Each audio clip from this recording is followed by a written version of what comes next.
É Cristo chamando, chama por ti e por mim.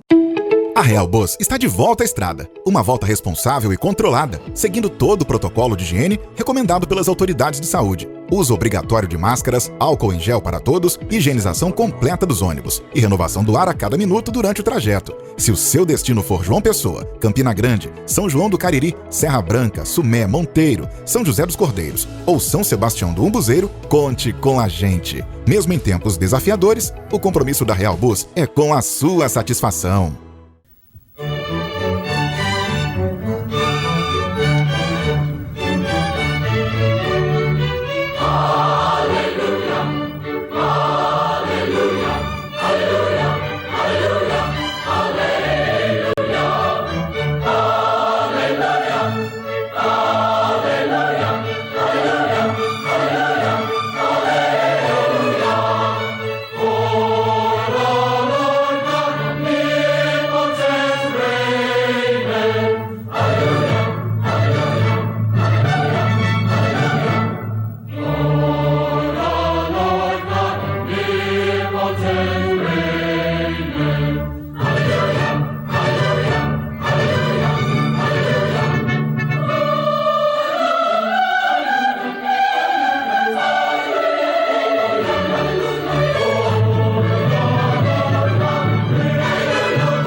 Olá, telespectador do Opção para a Vida. Espero que você tenha se deleitado com essa belíssima música, Aleluia, de Handel. Que música realmente belíssima e encantadora. É a música best-seller da cristandade. Dentro de instantes, estaremos ouvindo o nosso irmão presbítero Juarez, trazendo também uma reflexão sobre santidade.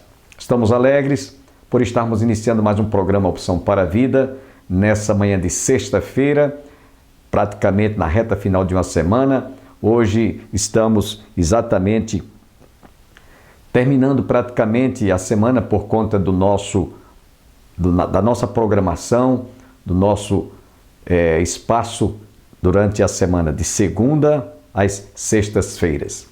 Inclusive, se você quiser participar de um culto em nosso templo, Igreja do Calvário está situada às margens do Açude Velho, confluência com o Parque da Criança. Temos escola dominical das 9 às 10h30, presencial. Aos domingos de 18 horas às 20h30, também presencial e com transmissão online. Às terças-feiras nós temos culto de oração de 19h30 às 20h30, presencial. Às quintas-feiras, transmissão online, culto de doutrina, mas também presencial, de 19h30 às 20h30. Você está cordialmente convidado com a sua respectiva família. Sem perda de tempo, fiquemos com o presbítero Juarez trazendo-nos a reflexão sobre santidade.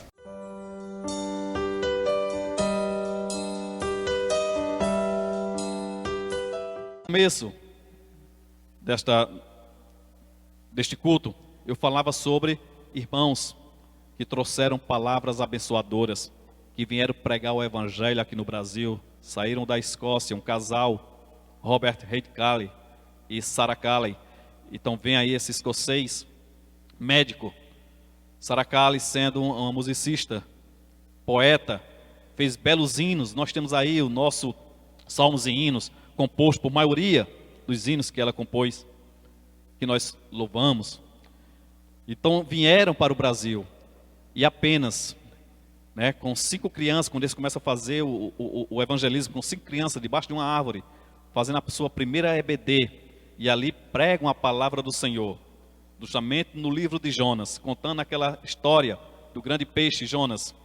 E com essa ministração, palavras boas, palavras de edificação, palavras que vai trazer justamente, germinar aquela semente nos corações de nós que estamos aqui hoje, como congregacionais. Então, o que ele diz aqui, não use a boca para o mal, mas use a boca para o bem. Então Paulo faz uma transição entre o versículo 28 que nós lemos e o versículo 29, ou seja, as obras das mãos, que era roubo, que era aquela prática das obras de pecaminosa, agora passa para as obras dos lábios, ou seja, falar. E demonstra que a fala é um maravilhoso dom de Deus.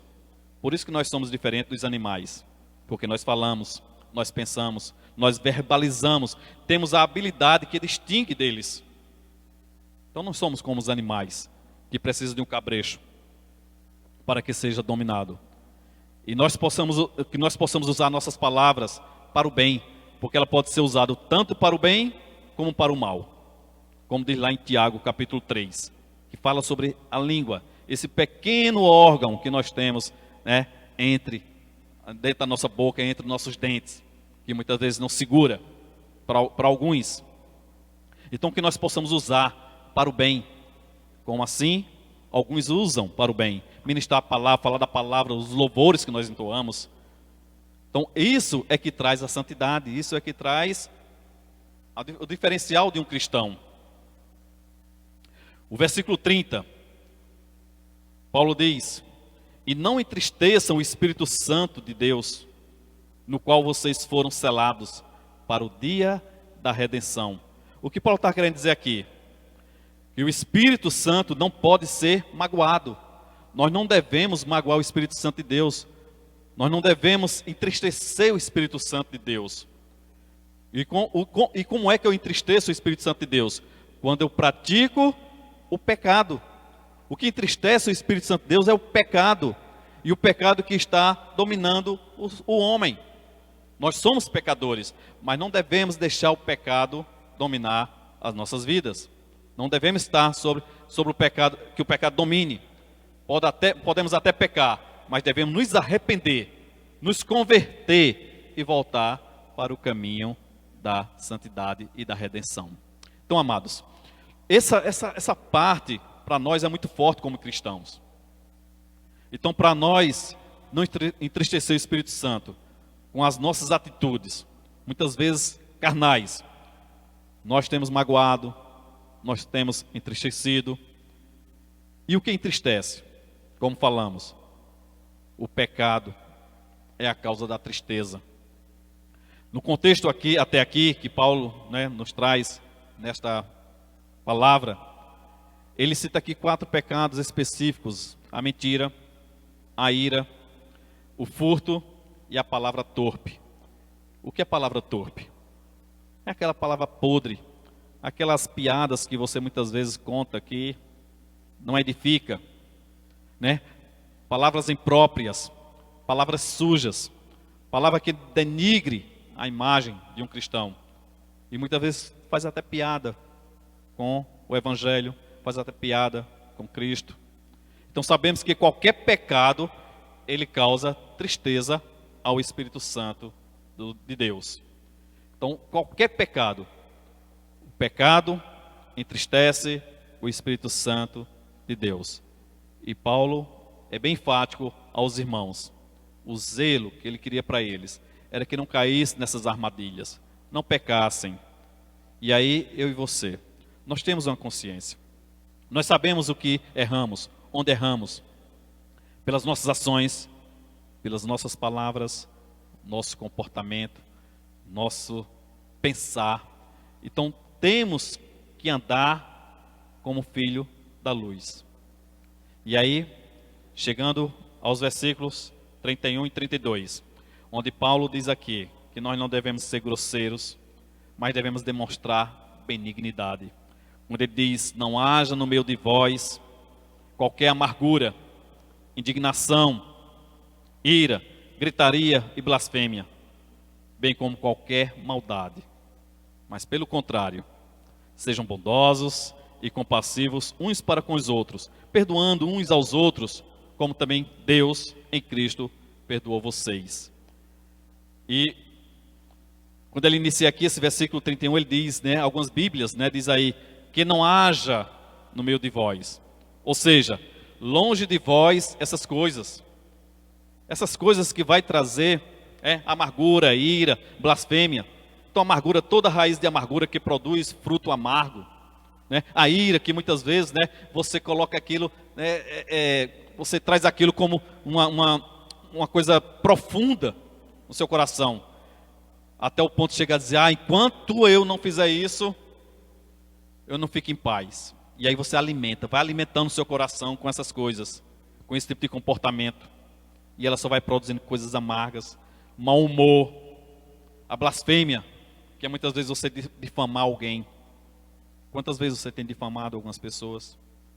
E ele fala aqui também da cólera, indignação, explosão, ira, gritaria, gritos, discussões. Muitas vezes você começa a dialogar com a pessoa, daqui a pouco está no meio de uma discussão. E aí não é mais só as palavras. Aí aumenta o tom. E aí vai aumentando cada vez mais. E quem falar mais alto vai ganhar a competição. Amados, isso é triste para um cristão chegar a esse ponto. Quantas vezes nós temos ouvido mulheres, mães, esposas falar de que uma palavra, ela dói mais do que um tapa, ela dói mais do que um murro, porque as pessoas falam coisas que não deveria ter falado, diz coisas que não deveria ter dito, mas diz no momento de ira, no momento de amargura, no momento de cólera e de gritaria. E aí grita, fala, mas aquela palavra que ficou, essa é que veio direto para o coração, e essa não sai. É complicado. Então, Paulo fala aqui de 4 coisas agradáveis ao comportamento cristão.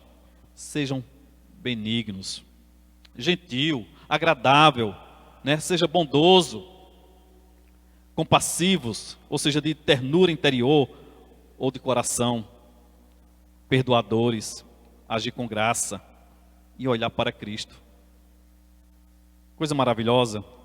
E indo para o final, amados, trago para a nossa memória os últimos versículos, que o nosso irmão Diácono Lancaster, na última quinta-feira, ele falou sobre a questão, sobre exterminar o velho homem, ou seja, despir-se do velho homem.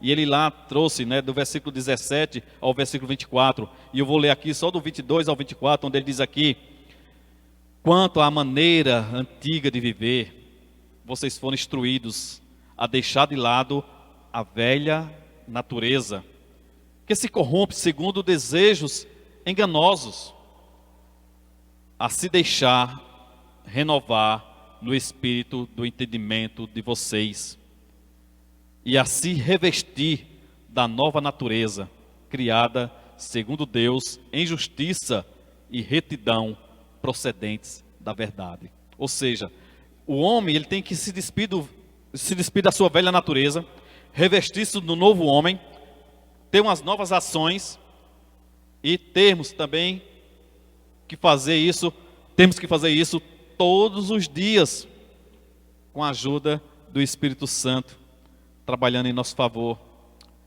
Deixe que o Senhor seja o Senhor de toda a sua vida. Deixe que o Senhor domine a sua vida. Deixe que Ele possa trabalhar.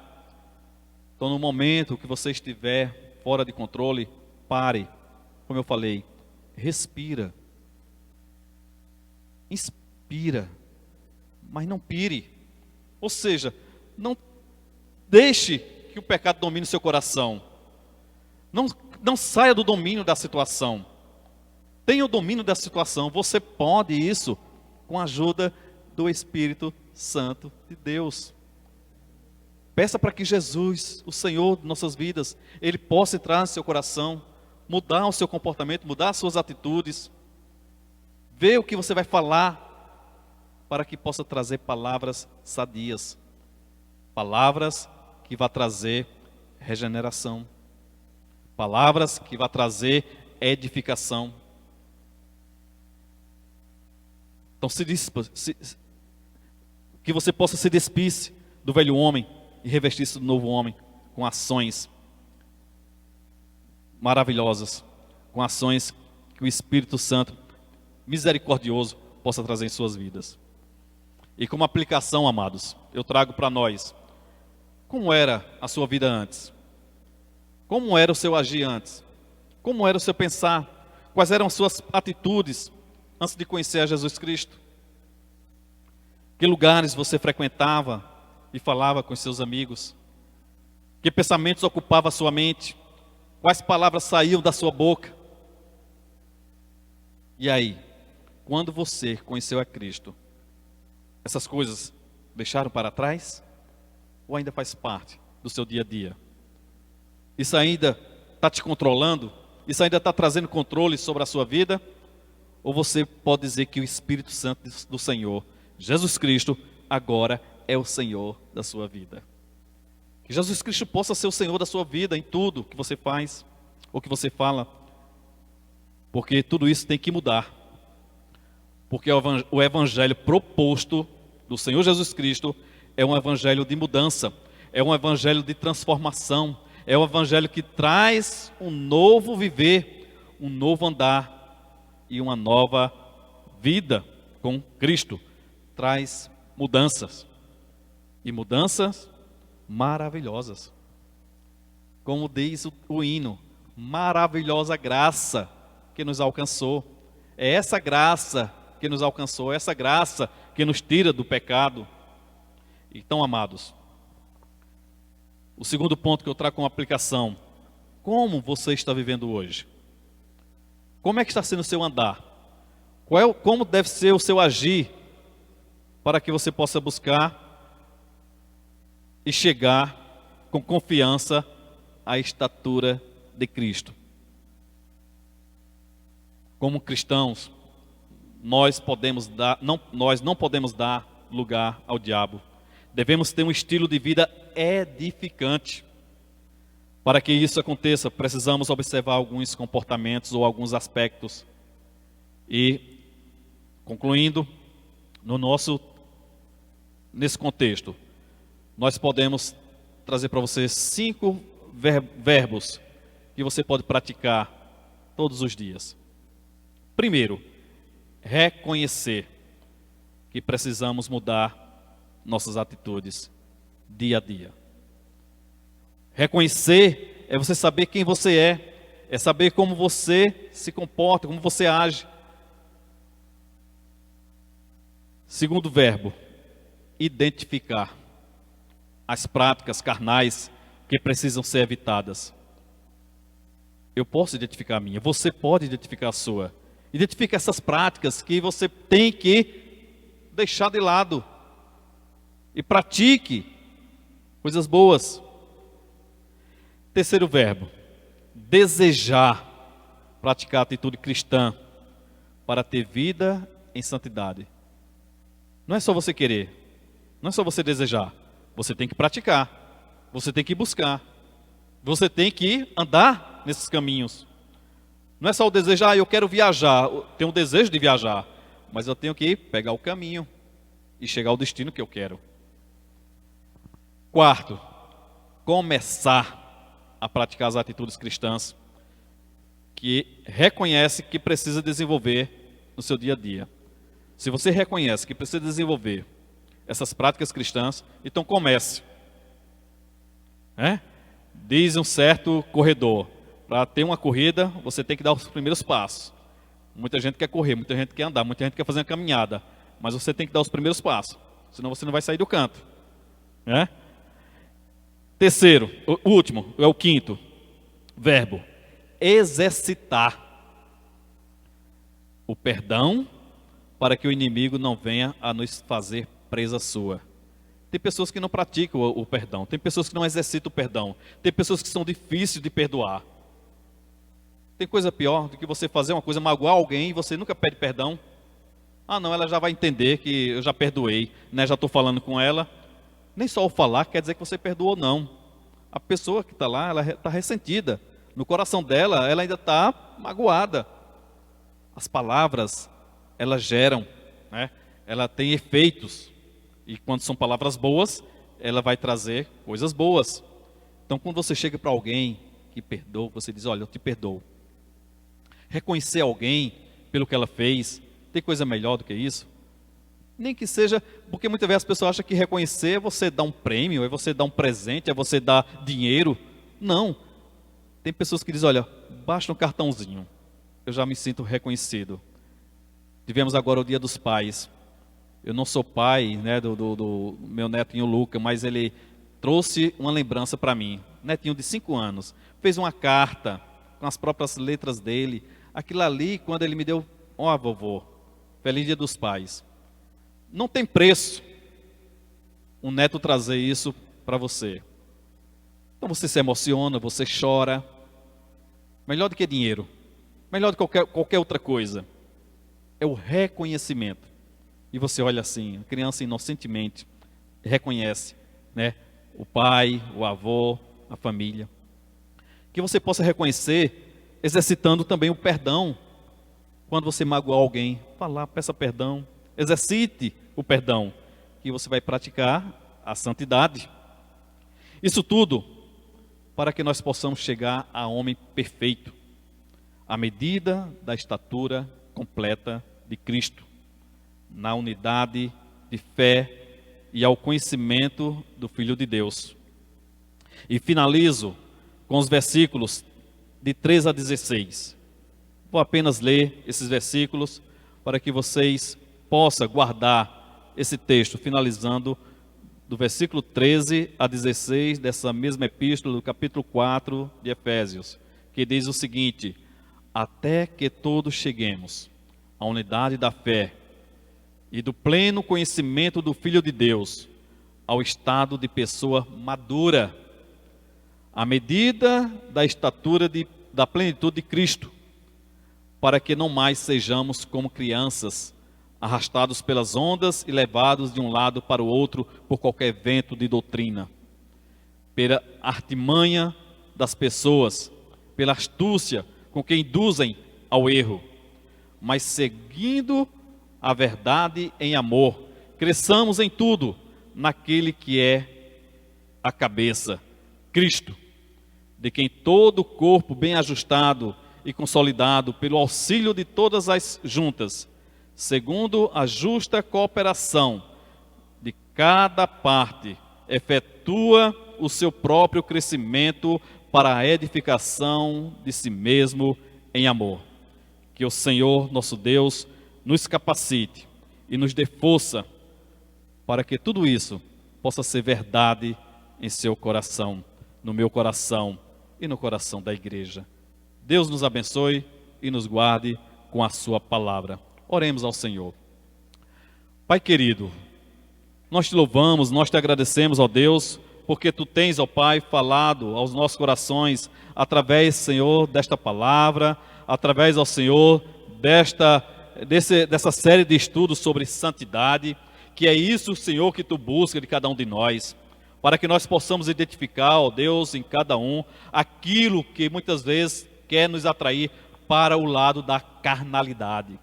Que possamos, ó Pai, deixar as coisas do velho homem e nos revestir, Senhor, com o manto, Senhor, com a graça, com a misericórdia do Espírito Santo em nossas vidas, com aquilo, ó Pai, que realmente vai trazer edificação, com aquilo, ó Pai, que vai trazer separação do mundo mal, para que não venha a ser atraído, Senhor, pela ira, pelas mágoas, pelas palavras torpes que muitas vezes falamos, mas que possamos ser bondosos, misericordiosos, que possamos, ó Deus, entender o outro, ficar na posição do outro e ver o que está, Senhor, acontecendo naquele momento.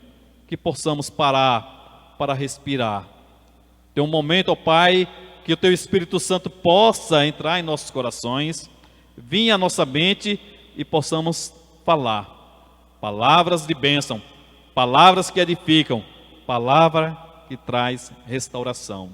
E assim, Senhor, nos abençoa a Tua igreja, abençoa o Teu povo que está a nos assistir, ó Pai. Em nome de Jesus, nós te oramos e agradecemos. Recebamos a bênção apostólica.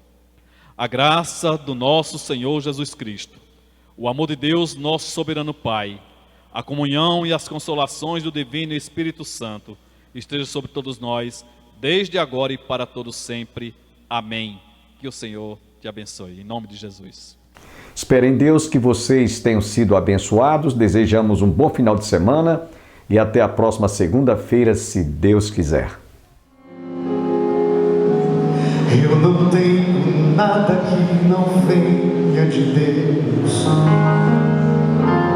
Eu não me exalto, pois eu sei quem sou, pobre pecador, de quem Deus teve compaixão. Estou plenamente convencido, a minha riqueza, que minha riqueza não está aqui. Pouco me importa o que ganhar, nada me importa o que perder. Sei que o meu tesouro está no céu, tudo que eu tenho é de Deus. Estou plenamente convencido que minha riqueza não está aqui. Não são coisas. Pouco me importa o que ganhar, nada me importa o que perder. Sei que o meu tesouro está no céu, tudo que eu tenho é de Deus. A minha família é de Deus, o ministério é de Deus, a minha igreja é de Deus, os meus projetos são de Deus, a minha casa é de Deus, os meus filhos são de Deus, minhas posses são de Deus, a minha vida é de Deus, porque foi Ele